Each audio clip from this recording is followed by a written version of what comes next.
Hola amigos del Proyecto Despertar, bienvenidos a este breve curso sobre los 3 principales aspectos del sendero.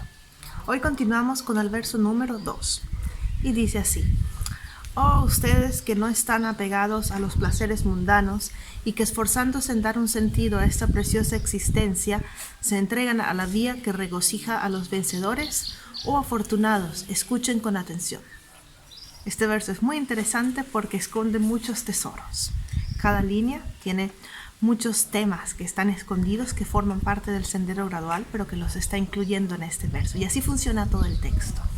Entonces, cuando dice, oh, ustedes que no están apegados a los placeres mundanos, podríamos decir que eso se refiere a la renuncia. Ahora, el verso siguiente también se refiere a la renuncia y dice la renuncia perfecta. Entonces, la renuncia perfecta es cuando se renuncia a la totalidad del samsara. Pero un paso antes, ¿cierto? Un paso atrás de esta renuncia perfecta, tenemos una renuncia parcial. Entonces, podríamos decir que se menciona el principio de la renuncia, una renuncia imperfecta en el verso 2 y una renuncia perfecta en el verso 3. La renuncia imperfecta tiene mucho que ver con el practicante de capacidad inferior. ¿Por qué? Porque tiene renuncia hacia los reinos inferiores del samsara, pero aún no tiene la renuncia hacia los reinos superiores del samsara. Entonces, ustedes que no están apegados a los placeres mundanos podría significar tanto el no tener apego a los reinos inferiores y al sufrimiento, o no tener apego al samsara en su totalidad, que es lo que verdaderamente estamos buscando. Por eso, una vez que se ha reconocido que el samsara es su naturaleza, sufrimiento, ¿qué es lo siguiente? Esforzarse por salir del sufrimiento. Por eso la segunda línea dice: esforzándose en dar un sentido a esta preciosa existencia humana. ¿Qué quiere decir? Que en esta línea se encuentra toda la presentación de la preciosa existencia humana con las libertades y las riquezas. Vamos a verlas rápidamente. La preciosa existencia humana, según la tradición budista tibetana, tiene 8 libertades y 10 riquezas. Las 8 libertades, las primeras 4 se refieren al libre por el hecho de haber nacido como ser humano y no como otro ser. Por eso las primeras 4 son libre de haber nacido en los reinos infernales, en los reinos de los espíritus hambrientos, libre de haber nacido como animal y libre de haber nacido en los reinos superiores de los devas. Entonces, gracias al hecho de que no nacimos en estos 4 reinos, recordemos que en esta ocasión devas y semidevas los han incluido como uno, hemos nacido en el reino de los humanos, libre de haber nacido en los infiernos, en los espíritus famélicos como animal o como deva. Y también encontramos las siguientes 4 libertades que no tienen que ver con no haber nacido en otro reino, sino que son libertades que poseemos por el hecho de ser humanos y además de poder practicar el Dharma. Entonces, estas 4 libertades son estar libres de visiones erradas, en particular la visión de que no existe el karma, no existe la ley de causa y efecto ni las vidas pasadas y futuras. El segundo es no haber nacido en un lugar donde hay barbarie. Literalmente en tibetano dice no ser bárbaro. Bárbaro se refiere a donde no hay manera de desarrollarse intelectualmente, es decir, donde uno no puede estudiar el Dharma, no puede leer el Dharma, no puede practicar, incluso no, tal vez ni siquiera leer y escribir. Entonces eso se consideraría estar libres de encontrarse en la barbarie desde el punto de vista de del intelecto. Luego, tener facultades completas o no ser mudo, es decir, poder comunicarse. Y también libre de haber nacido en una era sin Buda, libre de haber nacido en una era en la cual no se manifestó un Buda. Y luego tenemos las 10 riquezas. Las 10 riquezas se dividen en 2 también, 5 por el lado de uno mismo y 5 por el lado de los demás. Las 5 riquezas por el lado de uno mismo son haber nacido como ser humano, haber nacido en un país central, de nuevo en contraste en un lugar bárbaro, sería un país central donde hay acceso a educación.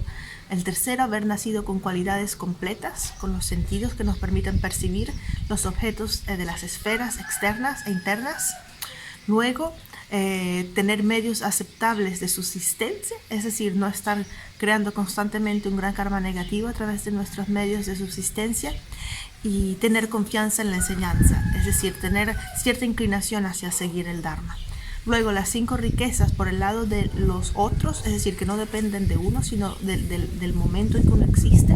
El primero es tener la riqueza de haber nacido cuando se ha manifestado un Buda, que ese Buda ha enseñado el Dharma, que aún existe el Dharma, que hay seguidores del Dharma y que hay gente que apoya y ayuda la práctica del Dharma. Entonces estas serían las otras 5 riquezas.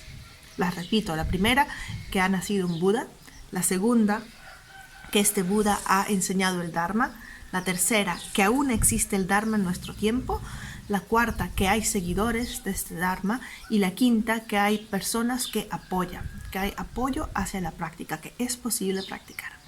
Entonces todo esto se encuentra en esa segunda línea del verso número 2, dar un sentido a esta preciosa existencia humana. La línea número 3 dice: se entregan a la vía que regocija a los vencedores. La vía que regocija a los vencedores es el sendero hacia la iluminación, es decir, la práctica de renuncia, bodhicitta y la visión de la vacuidad. Especialmente como nos encontramos leyendo y estudiando una enseñanza mahayana, se enfoca sobre todo en la práctica de la bodhicitta.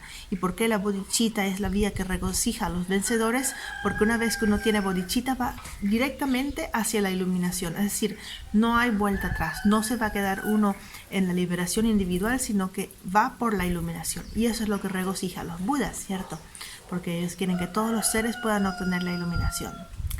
Y luego dice: oh afortunados, escuchen con atención. Este cuarto verso es la exhortación en sí, decir: oh afortunados que tienen una preciosa existencia humana, que tienen ya renuncia, escuchen ahora con atención, porque esto que viene a continuación es el método que les va a permitir obtener la iluminación.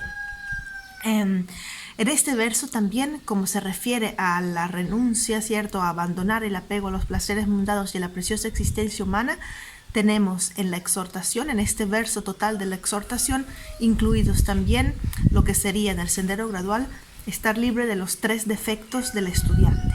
Pues cuando te dicen escuchen con atención, en ese escuchen con atención está tratando de descartar los defectos que podría tener el discípulo. Y para aquellos que no sean familiares con estos 3, se explican utilizando una analogía con un vaso. Está el defecto del vaso boca abajo, del vaso sucio y del vaso roto. Entonces, si un vaso está boca abajo, no puede entrarle agua. De la misma manera, si un discípulo está muy cerrado, muy obtuso en sus propias ideas, en sus propios conceptos de la realidad, pues no podrá recibir la enseñanza. La enseñanza no va a entrar, así como el agua no puede llenar el vaso. Luego, el vaso que está sucio, o ellos dicen en tibetano con olor, que huele mal, como por ejemplo, si pones un diente de ajo en el vaso, sacas el diente de ajo, pero queda sucio. Entonces podríamos decir que el vaso sucio sería una analogía para un estudiante con una motivación equivocada. Es decir, está dispuesto a escuchar, pero su motivación no es pura, su motivación está ofuscada por otros conceptos o por aflicciones, ya sea por apego o por aversión o por muy fuerte ignorancia. Y luego el vaso que está roto es cuando uno escucha sin atención, ¿cierto? El agua que se echa en un vaso roto sale, no se queda, no lo retiene, y es lo mismo que ocurre con nuestra mente cuando escuchamos sin atención. Escuchamos de manera superficial, distraídos, entonces recibimos el Dharma, pero se escapa, se nos olvida, porque no estuvimos prestando atención. Por eso dice, escuchar con atención, escuchen con atención, esa última línea. Además, este verso también nos quiere llevar a los temas del Lamrim que se refieren a la meditación sobre la impermanencia. Esto es muy, muy importante porque la meditación sobre la impermanencia nos va a llevar directamente a la renuncia. Es decir, para desarrollar la renuncia, a menudo se dice que el método es meditar sobre los defectos del samsara. Y dentro de los defectos del samsara también está la impermanencia. Y bueno, este es el verso número 2 que nos deja con un montón de temas sobre los cuales podemos reflexionar y meditar. Gracias.